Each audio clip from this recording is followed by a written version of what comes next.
eyes upon our latest and greatest feat of engineering. We call it a mana cutter.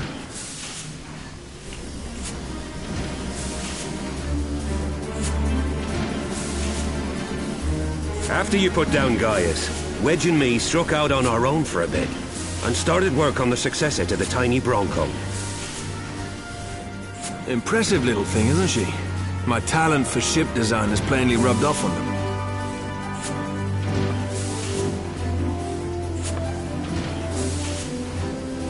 They've adapted the principles of corrupted crystal technology and constructed a mechanism which converts ether from its surroundings into elemental wind. Said wind is then harnessed by the specially engineered sails, providing the craft with propulsion and lift. All in all, a most elegant solution. I'm actually a little upset that I didn't think of it myself. The design does, however, come with one small flaw. The energy conversion ratio is bloody awful. To generate enough power to get you off the ground, you need to be in an area awash with predominantly wind-aspected ether. In other words, there are a few places you can fly, lots of places you can't. The new Ishgardian airship hasn't left the boys much time for tinkering, meaning it may be a while before this particular project takes off. If you'll forgive the pun.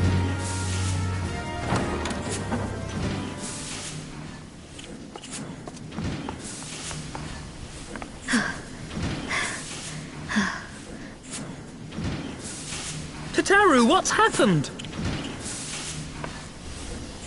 I've been looking all over for you. There's been word from Aldar. It's about Her Grace the Sultana.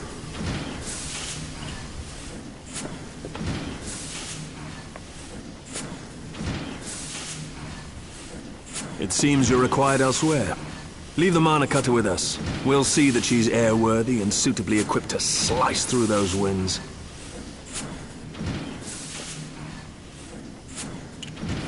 You, meanwhile, should concentrate on providing Raoban and the Sultana whatever help they need.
Thank you for coming.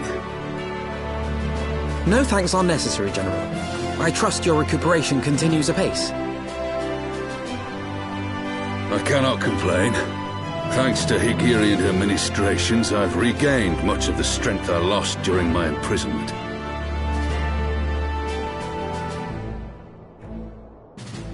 I gather you have made progress in the search for Her Grace. Aye, some good fortune at last. A few days past, Dulala informed us that a sizable shipment of alchemical supplies had been delivered to the palace.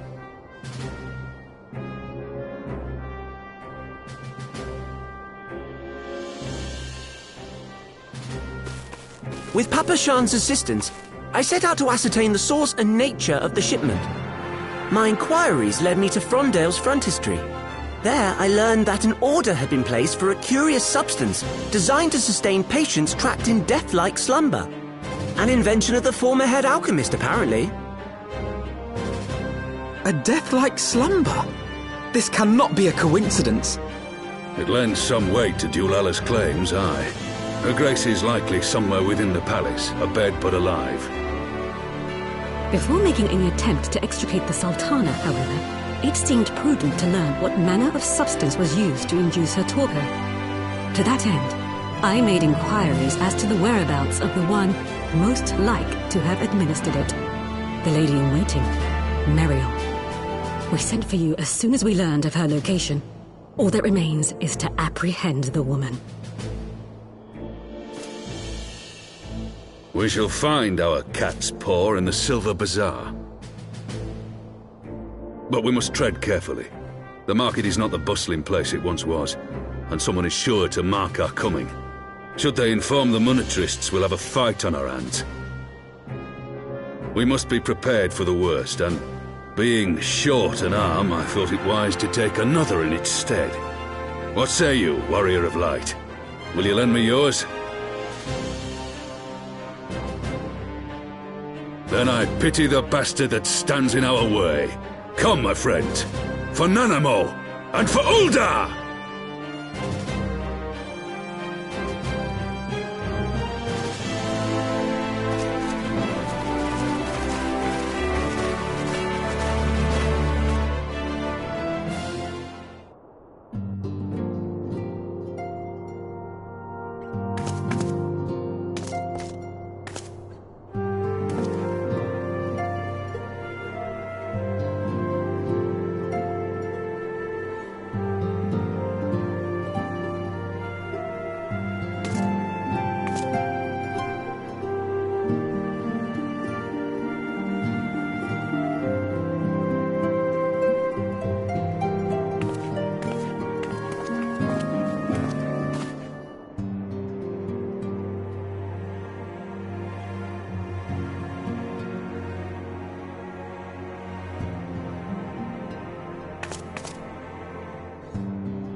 You are Meriel, the Sultana's former lady-in-waiting?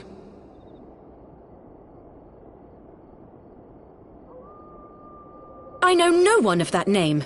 Pray excuse me.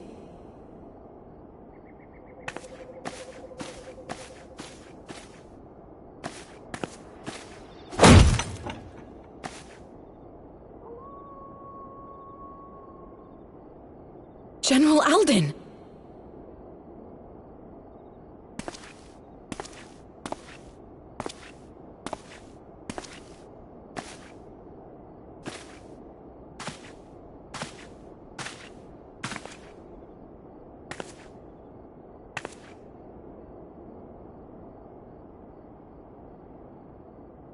We will have the truth from you, girl.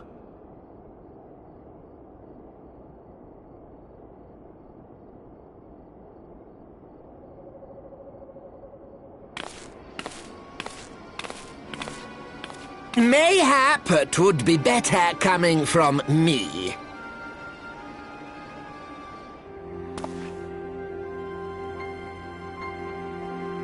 Lonorito, you'd best talk fast. As you know, Teleji Adeleji's Cartano reclamation bill was no more than a facade, a means to get his grubby little hands on that Allagan monstrosity Omega. When he learned of Nanamo's intention to abdicate, however, he was forced to amend his plans. Suddenly, assassination seemed the most promising way to further his ambitions. I am told Teleji had discovered a maid in whose veins ran the blood of House Thorn, a new, more pliable puppet to sit the throne.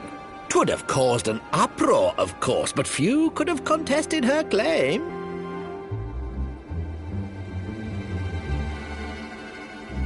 'Twas plain that Teleji's wild machinations had outgrown our ability to control them.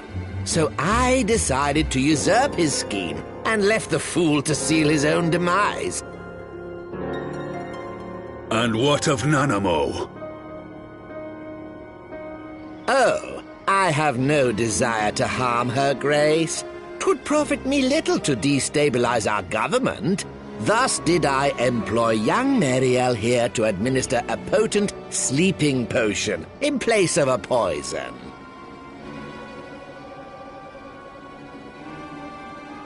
You should know, General, that your dear friend Ilberd was fully aware of my plan.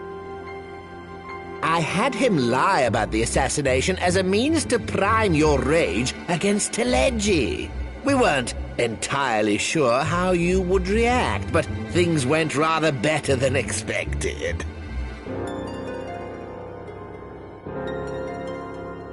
You conniving little worm! You had your claws in the Crystal Braves before their first recruit had sworn to serve! But of course, when a new game begins, 'tis only prudent to have a piece on the board. Ilberd was mine. Truth be told, a significant proportion of the Braves' initial endowment was also mine. With such large sums moving about, 'twas a rather trifling matter to disguise my own contribution. Ah, Ilberd. I secured his services with a promise to support his cause once my authority had been solidified. I swear, the man thinks of naught but prizing Alamigo from the grasp of the Empire. Unlike you, General, the poor fellow seems quite unable to forsake the land of his forefathers. Mayhap that's why he called you a traitor to your people and a disgrace to your homeland, amongst other things. What was it he always compared you to? Oh, yes, an overgrown lapdog begging for scraps at the Sultana's table. Oh, how we laughed. Alas, Ilberd's entertaining little outbursts eventually gave way to wearisome tirades, and the zealous brute became rather unruly. I had no wish to see you executed, you understand, but he would not take no for an answer. Rest assured, his employment with me has long since ended. Which brings us neatly to the present. What say you, General? Both you and the Sultana are alive. We have one corpse and one fugitive. And preparations have been made to restore your good name. Shall we cry quits and start again with a blank ledger? The hells we will! Do you honestly expect me to forgive and forget? After all you've done? You're guilty of high treason! Stay your blade, Master Alden. You yourself are not innocent. Or have you forgotten your own crime in executing Teleggi Adeleggi without trial?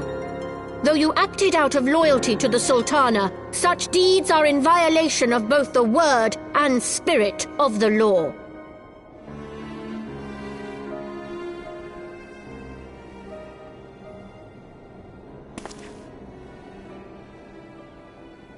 If you would, Lord Lolorito?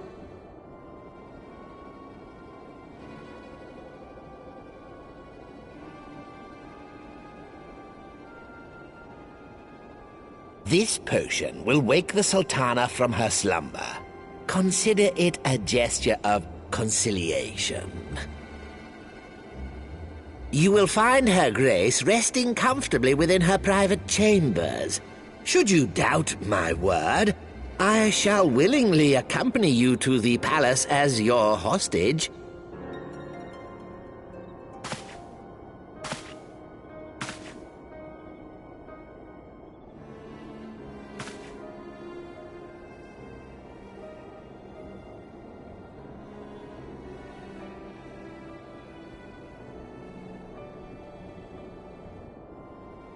I like not your motives, Lolorito.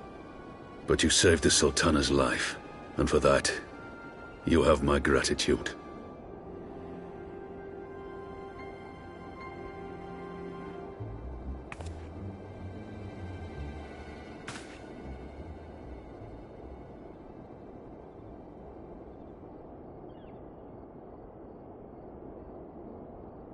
Raubar names. The citizens of Ulda shall once more be united together. We shall usher in a new age of prosperity.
I was having the longest dream.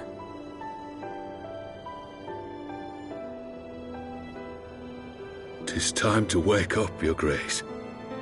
Another day begins in Thanalan, and the sun blazes bright upon the sands.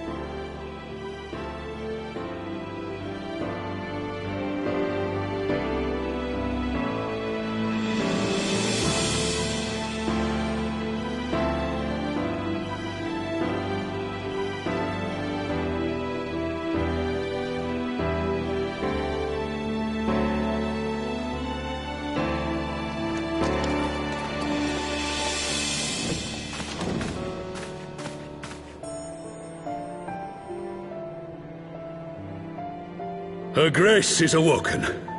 The palace physician assures me she is none the worse for her slumber.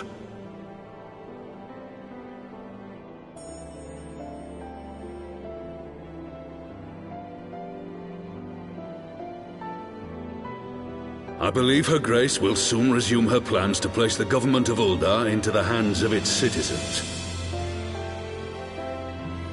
Whatever path she chooses to take, I shall walk it with her. And we shall tread slowly, lest the nation be unsettled in our wake.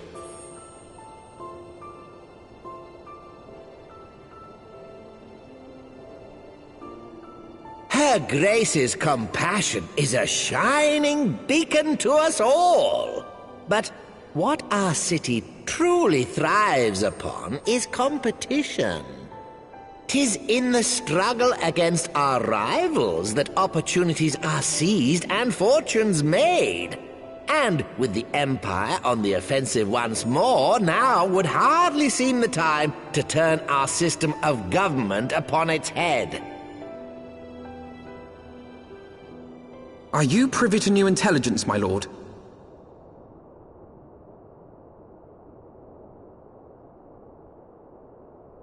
I would hardly call it new. Remind me, what was the name of that enormous Imperial warship which met its end in Mordona? Oh, wait, I have it. The Agrias. Yes, well, 'twould appear that the Garleans have been hard at work on another such vessel. How close are they to completing this ship? Is it operational? Its maiden flight was a success, I hear. I should imagine Emperor Varys is eager to see how it performs in battle. My lords and ladies, I move that it is time to repair the damage caused by Teledji Adeledji and prepare our great nation to repel the Empire once more.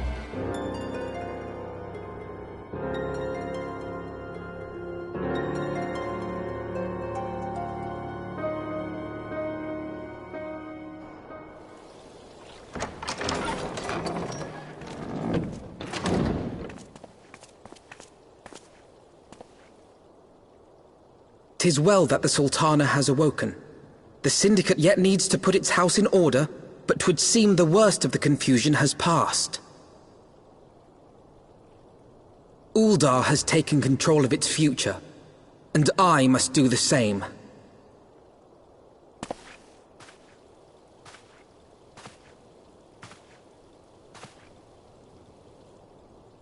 I have decided to disband the Crystal Braves. Among the recruits, there were those who supported our Order's goals and convictions with all sincerity. 'Tis my hope that these loyal men and women will choose to remain our allies in the battles to come. As for those who sided with the traitor, Ilberd, they shall be hunted down and held to account for their crimes. It is my earnest hope that they will surrender themselves peaceably when the time comes, though I think it unlikely. Ah, my all-conquering Crystal Braves.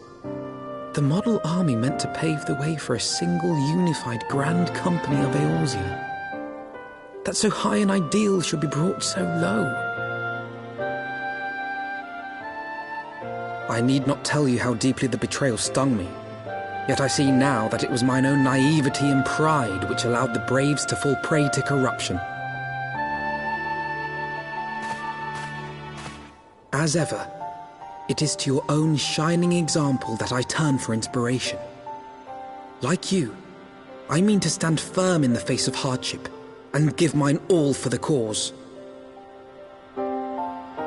Let us resume the search for our missing comrades, that we might come together to shine the light of dawn across the realm once more. The role of Crystal Brave Commander suited me ill, and I shall play it no longer. Henceforth, I shall be no more or less than Alphino, proud member of the Scions.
All stands ready, Lord Commander. The moment has come then.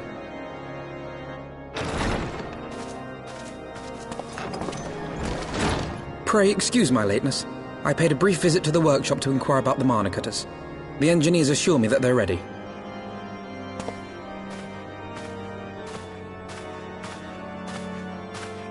The area is now but a short flight away. Yet what a long and winding path we took to reach this point.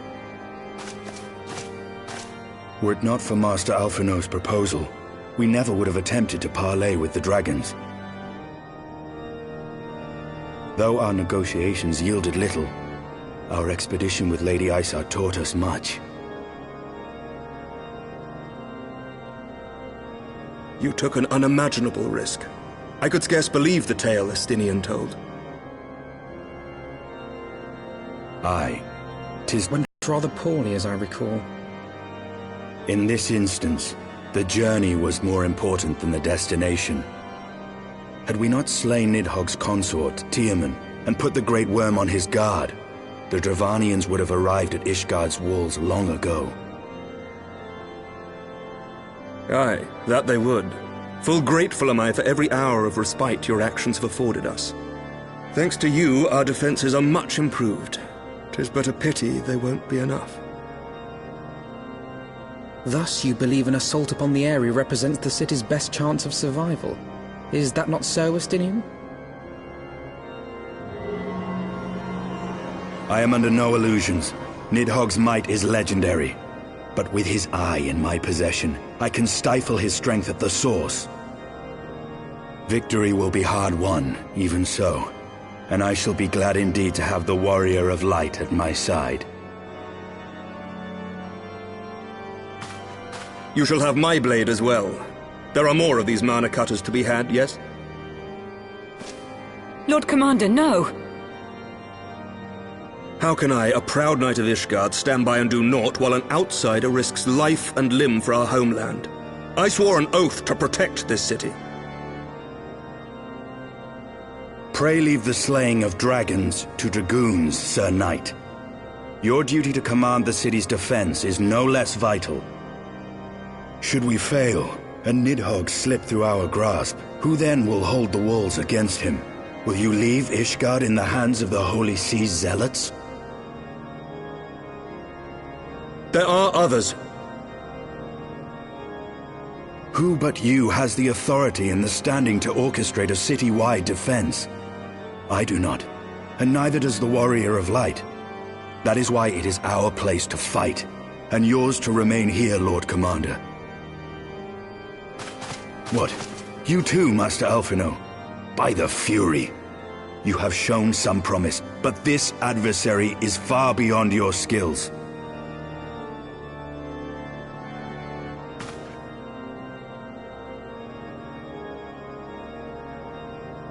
Your candor is appreciated, Sir Dragoon. I shall remain then and cheer you from afar. Well, my friend, it would seem I have discouraged the last of the volunteers, and claimed the task as ours alone. But if any alive can best this worm, 'tis surely we too.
No, worm!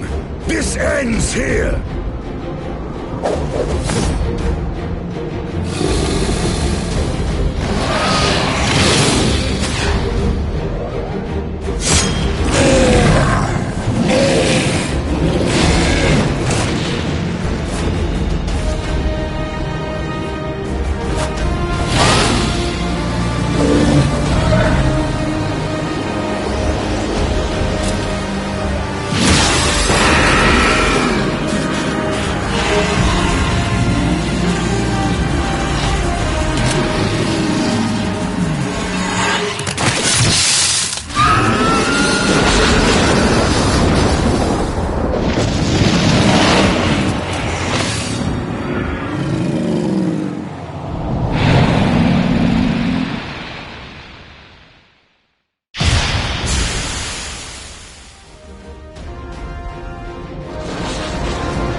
Gifted my people 1,000 years of suffering. Now I gift you an eternity in darkness.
They are ours, Lord Eldrath.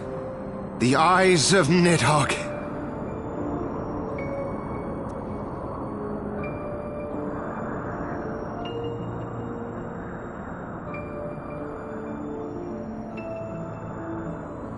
Aye. The worm lies broken and my father is avenged. With the wellspring of his vitality thus denied him, Nidhogg shall not linger long in this world. But behold the terrible price we have paid. My sire is dead. So many brother knights slain.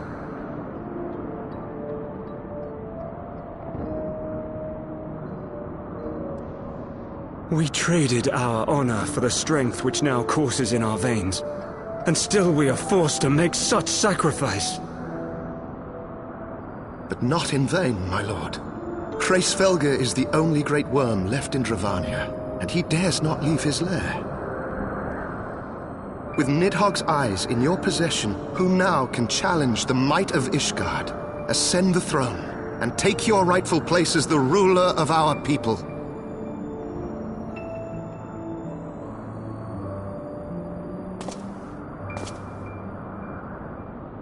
Nay, my friend. I must forsake the mantle of king. Though Nidhogg be defeated, his wormling horde yet darkens the skies with wings beyond counting. As one who partook of Ratatoska's strength, it shall be my penance to bear a knight's arms until death grants me leave to retire. When that day comes, no prince shall perish. but a hell's-bound hunter of dragons. But Lord Haldreth, what then shall become of the royal line? Think of your people, my lord. Without a king, who will the common man turn to in his hour of need? How will he find his way without your benevolent hand to guide him? I thank you, Sir Flavian and Sir Silvertrill, for dispelling my remaining doubts. With men of such wisdom and compassion in service to the realm, 'tis plain that Ishgard has no need of a king. But if you must bow to the demands of tradition, you need look no further than yourselves for one worthy to wear the crown.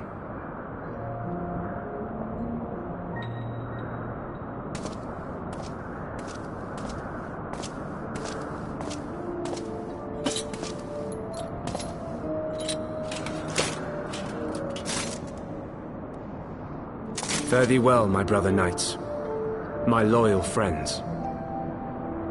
On these shoulders shall I bear the weight accrued through our misdeeds.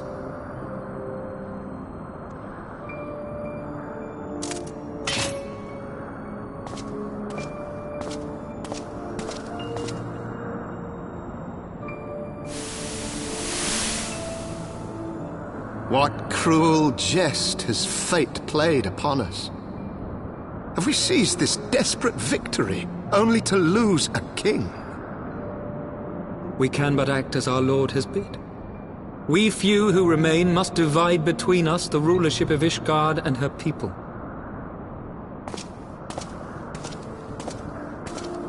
Not I. My oath was to Lord Haldreth, and he alone. If he is not to be king, then I would hang up my shield as well. Will you abandon us too, sir?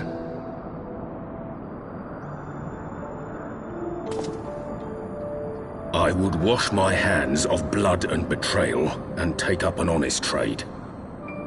Mayhap I shall serve ale instead of sharpened steel.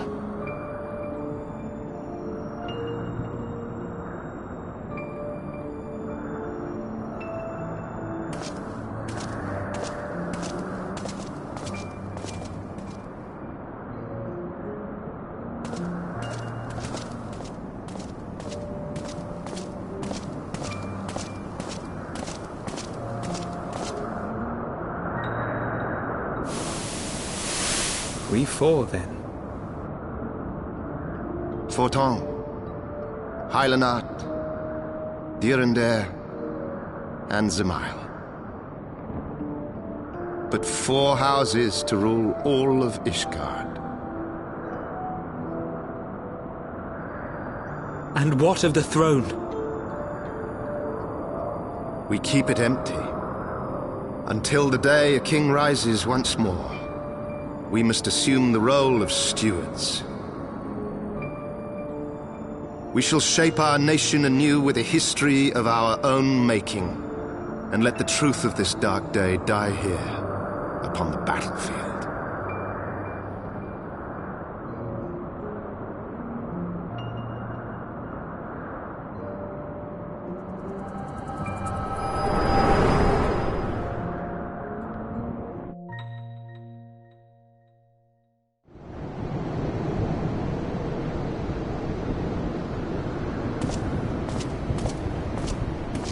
What ails you, friend? Are you wounded?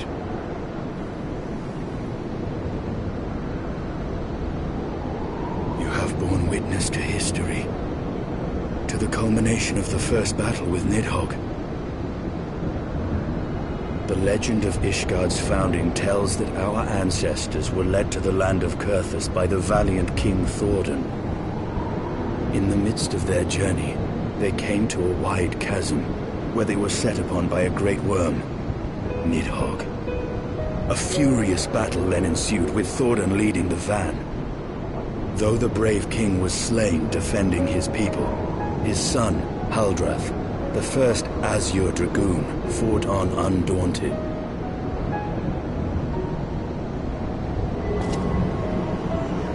And with a mighty thrust of his lance, he gouged out Nidhogg's eye, forcing the wicked creature into retreat. Thus did this eldritch orb become a sacred treasure of Ishgard, lending its power to every knight deemed worthy to bear the title of Azure Dragoon. A rousing tale, is it not? Would that I could still believe it. But your vision, which we must accept as immutable truth, leaves no room for doubt, save on one point. If Huldreth took both of Nidhogg's eyes, then how came this eye to be lodged in the worm's skull?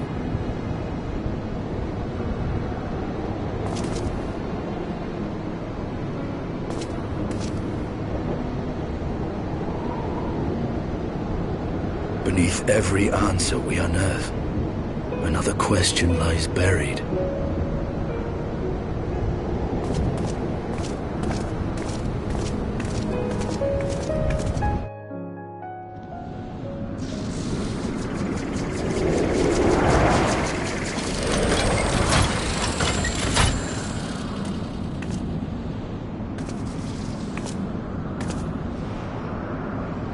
Twas a fierce battle, but one I knew we would win. Your fame is well deserved, warrior of light. Full proud am I to have fought at your side. I would fain return with all swiftness to Ishgard to inform the Lord Commander of our triumph.